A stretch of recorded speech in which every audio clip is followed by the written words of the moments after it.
दोस्तों, आज हम मुगल सीरीज के एक ऐसे कैरेक्टर की बात करते हैं जिसकी शख्सियत जो है मल्टीपल है। बात करते हैं हम औरंगज़ेब की। औरंगज़ेब को जो है वो इतिहास में एक बदनाम बादशाह की हैसियत से जाना जाता है। औरंगज़ेब जो है वो एक तबके के लिए मुगलिया दौर का जो है वो सबसे बड़ा विलियन है।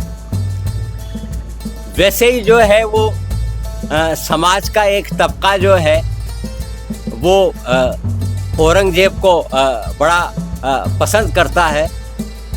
तो ये एक ऐसा कैरेक्टर है जिसको एक तबका विलियन मानता है, एक तबका जो है उसे अपना आदर्श मानता है।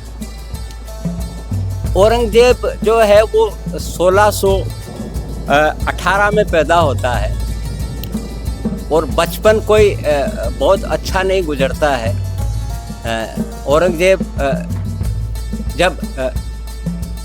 औरंगज़ेब के वालिद शाहजहां जब जहांगीर से बगावत कर देते हैं तो औरंगज़ेब को जो है वो बंधक की हैसियत से रखा जाता है। अब एक अंदाज़ा कीजिए कि बाप और बेटे की जो लड़ाई है, यानी मतलब जहांगीर और शाहजहां की जो लड़ाई है, उसको भुगतता है पोता। तो बचपन में मान लीजिए पोता को अगर हाउस अरेस्ट कर दिया जाए तो जाहिर सी चीज़ है उसका जो बाल मन होगा उसको जो है उस पर जैसे कैसे असर करेगा। औरंगज़ेब को लेके जो है वो सबसे बड़ा जो इल्ज़ाम है वो ये है कि औरंगज़ेब ने जो है वो मंदिरों को तोड़ा। ये सच है, इतिहास में कई सारी जगह मंदिर तोड़ने का जिक्र मिलता है। लेकिन एक अजीब हैरानी है। उड़ीसा के गवर्नर रहे डॉक्टर विश्वेंद्रनाथ पांडे ने जो है वो एक किताब लिखी जिसमें उन्होंने उन मंदिरों का जिक्र किया जिन मंदिरों को जो है वो औरंगज़ेब ने जो है वो बड़ी बड़ी जागीरें दान की थी। उसमें एक तो असम का जो है कामाख्या देवी मंदिर, उसमें आज भी औरंगज़ेब का फरमान जो है वो है। उज्जैन के महाकाल मंदिर में जो अखंड ज्योति जल रही है, इसकी शुरुआत औरंगज़ेब से ही हुई। औरंगज़ेब ने उस अखंड ज्योति के लिए महाकाल मंदिर को सैकड़ों गांव की जागीर दी थी।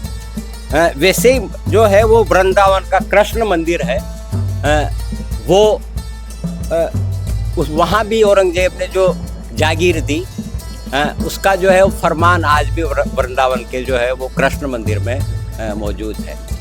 तो अब एक विवादास्पद करैक्टर है। एक तरफ जो है वो मंदिर तोड़वाता है, दूसरी तरफ मंदिरों को बड़े बड़े जो है वो जागीरें दान करता है। और विश्वेंद्रनाथ पांडे की किताब में तो 100 मंदिरों का जिक्र करते हैं जिसमें औरंगज़ेब उन मंदिरों को जागीरें देता है। आप जान के हैरान होंगे कि औरंगज़ेब ने सिर्फ मंदिर ही नहीं तोड़ा, औरंगज़ेब ने जो है वो एक मस्जिद भी तोड़ी जिसका लोग जिक्र ही नहीं करते।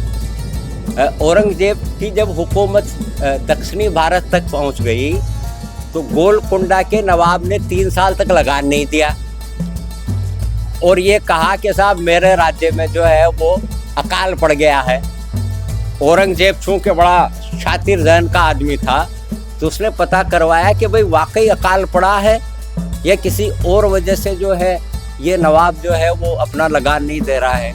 तो पता चला कि नवाब ने जो है वो सारी जो संपत्ति थी वो गोलकुंडा में एक मस्जिद में छुपा दी, इस नियत से कि औरंगज़ेब कम से कम जो है वो मस्जिद को तो नहीं तोड़वाएगा। लेकिन ये ऐतिहासिक तथ्य है कि औरंगज़ेब ने उस मस्जिद की खुदाई करवा के और जो गोलकुंडा के जो नवाब ने जो वो संपत्ति छुपा रखी थी उसको निकलवाया। तो अब एक विवादास्पद कैरेक्टर है, वो मंदिर भी तोड़वा रहा है और वो लगान वसूल करने के लिए मस्जिद भी तोड़वा रहा है। औरंगजेब जो है वो अपने जो वालिद शाहजहां है उनका कोई बहुत प्रिय बेटा नहीं था। ये कुल शाहजहां के 4 बेटे थे, दारा शिको, औरंगजेब, शुजा, मुराद। तो आखिरी वक्त में दरबार में औरंगजेब को तो दक्कन का सूबेदार बना दिया था और आगरा में जो है वो दारा शिको रहा करते थे। तो शाहजहां अपने बगल में जो दरबार में जो कुर्सी जो लगवाता था वो लगवाता था दारा शिको की। तो एक तरीके से अघोषित रूप से उसने अपना वली अहद घोषित कर दिया था। तो इससे औरंगजेब ये समझ गया था कि जो है वो सत्ता किधर जाने वाली है। मुगल सल्तनत में जो है यह एक परंपरा समझिए, ट्रेडिशन समझिए कि सत्ता के लिए एक दूसरे को लड़ना, भाइयों को एक दूसरे का कत्ल करना, बाप के खिलाफ बगावत करना, ये एक आम चीज़ जो है वो मुगल सल्तनत में, मुगल ख़ानदान में जो है वो हम। तो औरंगजेब भी उस वंश परंपरा का ही पालन करता है और अपने तमाम भाइयों को किसी न किसी युद्ध में मरवा देता है, किसी को कैद करवा देता है। और 1658 में अपने बाप को कैद करके और दिल्ली की गद्दी पे बैठ जाता है औरंगजेब आलमगीर के नाम पे। यानी औरंगजेब भी उसी परंपरा को आगे बढ़ाता है जो मुगल खानदान में सत्ता के लिए चलती है। अब चूंकि जो है वो अपने बाप को कैद में करके औरंगजेब जो है वो सत्ता पे आता है, तो जाहिर सी चीज़ है समाज में जो है उसको लेके जो इज्जत होनी चाहिए वो नहीं होती है। बातों को तो रोका नहीं जा सकता है। अब यहाँ जो मैं कहने जा रहा हूँ, हो सकता है वो चीज़ बहुत सारे लोगों को नागवार गुजरे, लेकिन इतिहास इतिहास है और इतिहास को इतिहास की तरह ही समझना चाहिए। औरंगजेब जो मुसलमानों की तरफ जो उसका झुकाव नज़र आता है और जो अपने आप को बड़ा दीनदार जो मुसलमान साबित करता है, वो अपने उस अपराध बोध को छुपाने की वजह से करता है कि वो अपने वालिद को कैद करके सत्ता में आया है। तो यहीं से वो अपने आप को कट्टर मुसलमान दिखाने की कोशिश करता है, जिसमें वो बहुत हद तक कामयाब भी होता है। हालांकि औरंगजेब की जो ज़िंदगी है वो बड़ी सादा ज़िंदगी है। इतनी बड़ी सल्तनत का मालिक होने के बावजूद वो अपने पर्सनल खर्चे, जो ज़ाती खर्चे हैं, वो कुरान लिख के जो है जो उससे जो पैसा वसूल होता है उससे चलाता है। वो टोपियाँ सिल के जो पैसा मिलता है उससे चलाता है। तो उसकी ज़ाती ज़िंदगी में वो शाही खजाने का पैसा खर्च नहीं करता है। लेकिन औरंगजेब को जब सत्ता मिलती है तो खजाना तकरीबन उसको खाली मिलता है, क्योंकि शाहजहां जो है वो शाही खजाने को जो है वो दोनों हाथों से लुटाता है। वो ताजमहल बनाने पे बेशुमार पैसा खर्च कर देता है। वो राजधानी दिल्ली को बसाने में, लाल किला बनाने में, जामा मस्जिद बनाने में, पूरा दिल्ली शहर बसाने में, तो औरंगजेब को जो है कोई भरा हुआ खजाना नहीं मिलता है।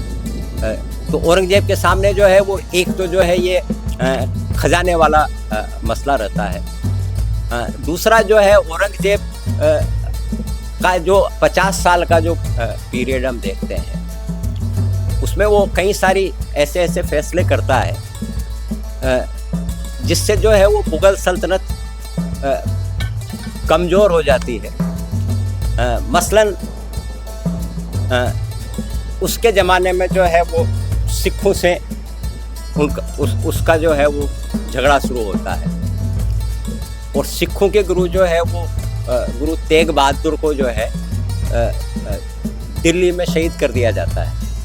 हालांकि उस वक्त औरंगजेब दिल्ली में नहीं होता है, लेकिन जो है वो जाहिर सी चीज़ है, इतना बड़ा कारनामा औरंगजेब की बिना इजाज़त के तो नहीं हुआ होगा।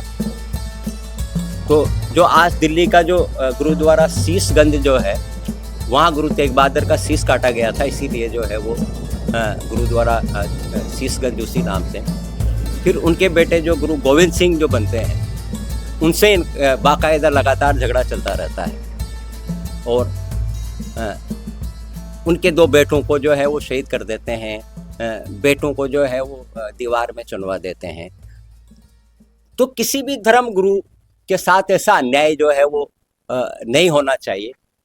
हालांकि औरंगजेब की सफाई ये होती है कि वो उसके आदेश से नहीं, बल्कि उसका जो सूबेदार वजीर खां होता है वो करता है। लेकिन तथ्यात्मक सत्य तो ये है कि बच्चों को दीवार में चुनवाया गया। किसी भी सभ्य समाज में किसी भी राजा को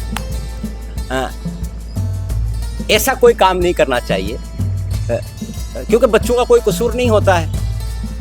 तो इसका नतीजा ये निकला कि सिख जो है वो मुगल जो है वो मुगलों के हमेशा फिर खिलाफ हो गए, और नतीजा ये निकला कि बाद में औरंगजेब के इंतकाल के बाद जब मुगल सल्तनत बिखरने लगी, कमज़ोर होने लगी, तो फिर सिखों ने जो है वो एक अपना अलग साम्राज्य स्थापित किया, जो न केवल दिल्ली से लेके जो है वो अफ़गानिस्तान तक का जो है साम्राज्य सिखों का था, जिसमें महाराणा रणजीत सिंह नाम के जो है वो एक बड़े शासक हुए हैं।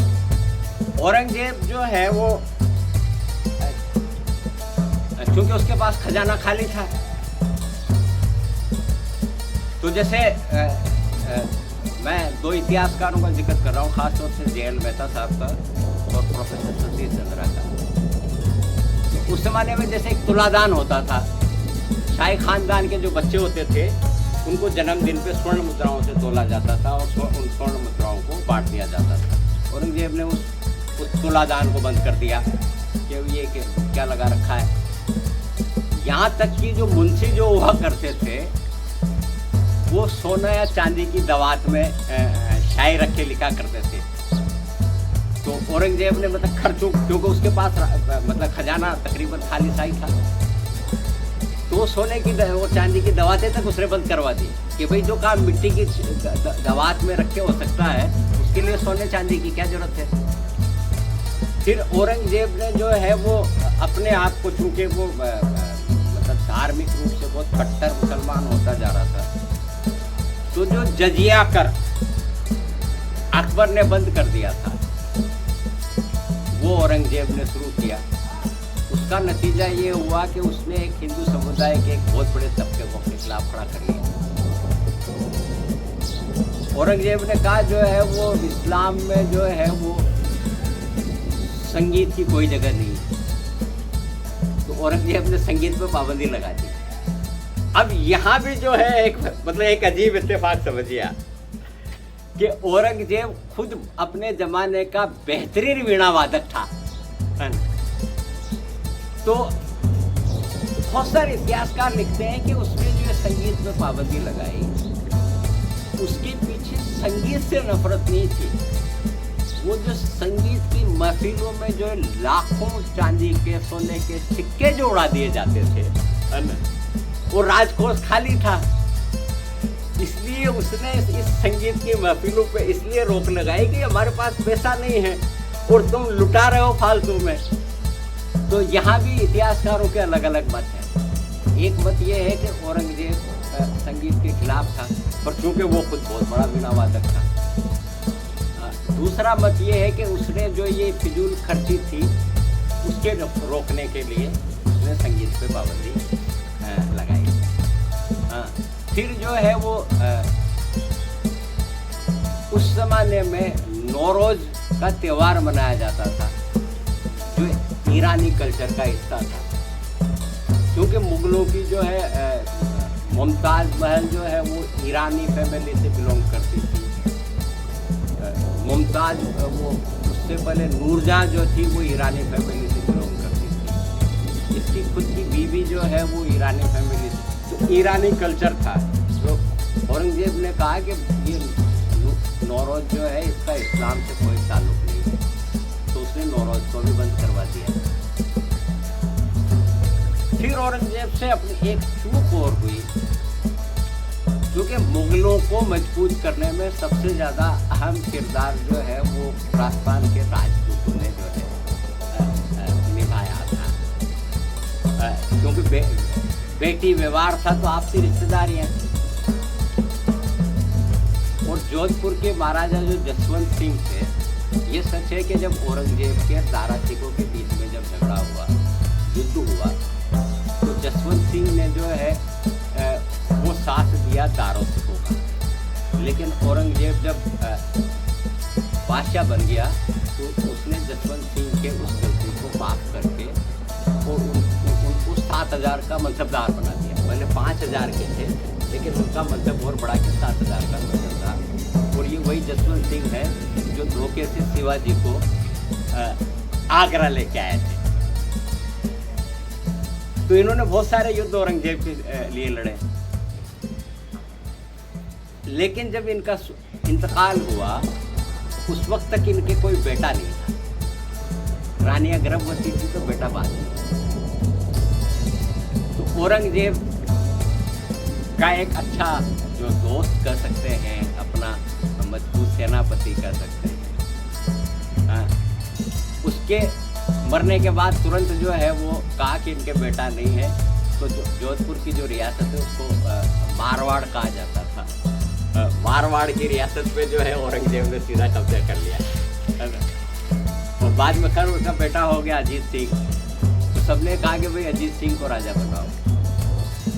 तो औरंगजेब ने जो है वो जसवंत सिंह का जो भाई था उसके पोते को राजा बना दिया, जिसको जन समर्थन हासिल है। कुछ इतिहासकार कहते हैं कि उसको राजा बनाने के लिए 30 लाख के रुपया रिश्वत में ली गई। कुछ जो है इनकार करते हैं, मतलब कुछ इतिहासकार तो इसकी पुष्टि करते हैं कि औरंगजेब ने 30 लाख रुपये, जो उसका खजाना खाली था तो 30 लाख सोने के सिक्के लिए। लेकिन कुछ इतिहासकार कहते हैं ये साबित नहीं होता। लेकिन ये साबित होता है कि औरंगजेब के इस फैसले की वजह से न केवल मारवाड़ नाराज हुआ, बल्कि मेवाड़ भी नाराज हो गया, क्योंकि जो है वो मेवाड़ वालों के और मारवाड़ वालों के बेटी का रिश्ता था। तो बाद में जब औरंगजेब जब दक्षिण में चला गया तो ये जो राजपूत साथी जो उसके थे, इन्होंने फिर मौका मिलते ही, औरंगजेब के इंतकाल के बाद मौका मिलते ही फिर मुगल सल्तनत को कमज़ोर करने की पूरी कोशिश की, जो हम बाद के जो भी एपिसोड है उसमें हम देखेंगे। तो जजिया लगा के जनता को दुश्मन बना लिया। जोधपुर में जसवंत सिंह के मामले को खड़ा करके राजपूतों को दुश्मन बना लिया। गुरु तेग बहादुर का सर कटा के सिखों को दुश्मन बना लिया। शिवाजी जो है वो एक छोटी सी रियासत मांग रहे थे,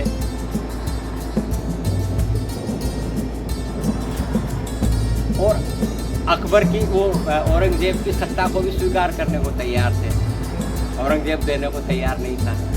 तो मराठाओं को एक परमानेंट दुश्मन बना लिया, जो बाद में वही मराठा जो है वो मुगल सल्तनत को कमज़ोर करने की वजह बनी।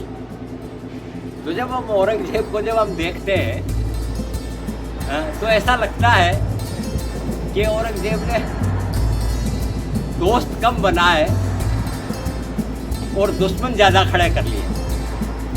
हालांकि ये सच है कि पूरे मुगल पीरियड में